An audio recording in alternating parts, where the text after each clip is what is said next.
we're here now for the City Supporters Club site with a very famous and old friend of mine, the wonderful Jason Manford. Hi, lad. Hello, I'm alright. It's nice to see you, mate. Tired. A bit tired. You're Yeah. travelling? I was on holiday, but with the kids, so it's no holiday. And then I got a Ryanair flight at 5 o'clock this morning. Nice. You Ryanair? Hang on a minute. Do you know what I mean? Yeah, fair enough. And I was sat in business class. Yeah, of course you will. Packet of peanuts. Yeah. And so I've just been here all day going through the scripts and... You're not going to miss this, though, are you? No, this is the big one. This is the special one. This is my last gig of the summer, so looking forward to it. So, let me ask you a question. How long have you been a City fan? I mean, did you come out kicking and screaming blue? Yeah, forever really. I mean, I was born in Salford, so I was behind enemy lines. And then, but Dad was a City fan. Yeah. Mum and her brothers were City fans, so there was no question, or there was no choice. There's no surreptitious secret Reds in the family? We've got one uncle. Have you? Yeah, one uncle. Do you invite him around at Christmas? No, he's not too bad actually. He's all right. But he gives it out on Facebook. You know what?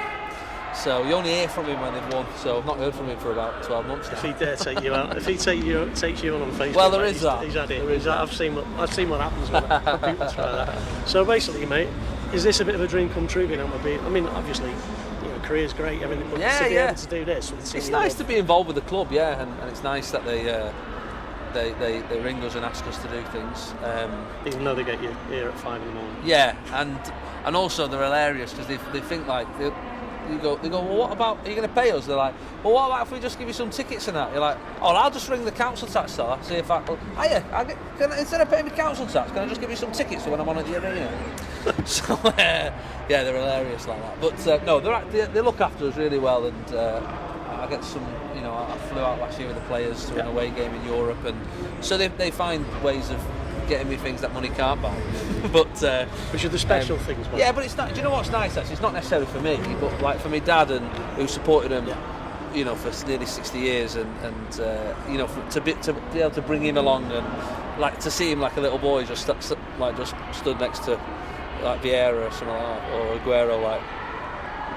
I'm like, I know, Dad, yeah. I rang Archie Kelly before to see if he was coming tonight. He says his love. Oh, bless. He says his love, and then he was saying, and he didn't get booked. So I think there could be some trouble in it. Well, I know, I should have really. But it's funny actually, because last year I was just doing a short set, I did 15-20 minutes of stand-up, and it was great, and it was dead easy, and it was just quick fire jokes. Whereas this year it's a bit, I've got more business to do, I've got more grown-up things to do, I've got to introduce awards and.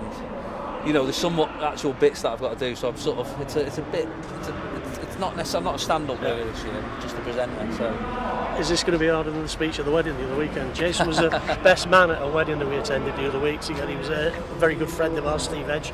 Is this as tough as that? Because that was a tough crowd. Yeah. It's the expectation of, because you're a comic, they'll think, oh, this will be hilarious all the way through, but of course, it won't be.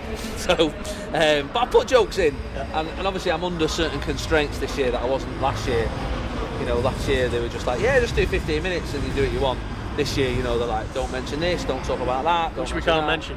Which we're not allowed to mention, obviously. So, and then obviously the stand-up bit of my brain is like, do it, say it. So, temptation. So we will see what comes out on the night. I'm going to put a bet on what you might mention and what you might not. So there'll be a few quid on that. So talk about who's your favourite City player of all time? Of all time, yeah. King Clancy. Yeah, King Clancy. The team I support, which you can't mention. Yes, of course. No, King Clancy for me, because he was the first player for City that, as a kid I was like, wow, like he's just amazing. He was like a ballerina with the football. He was phenomenal. So yeah, definitely. He didn't wear tights in school. No, he didn't go that far. At 2-2 and that, but he could have. And he'd have still got away with it. But yeah, him and. I love so many players. Paul Lake, I loved it. Well, we better move in. The players are turning up. I'm about get out of the way. Well, we're going to knock it on the head. Yeah, no worries. Well, Enjoy the show. Good luck for the season, and good luck for tonight with us, mate. All right, cheers.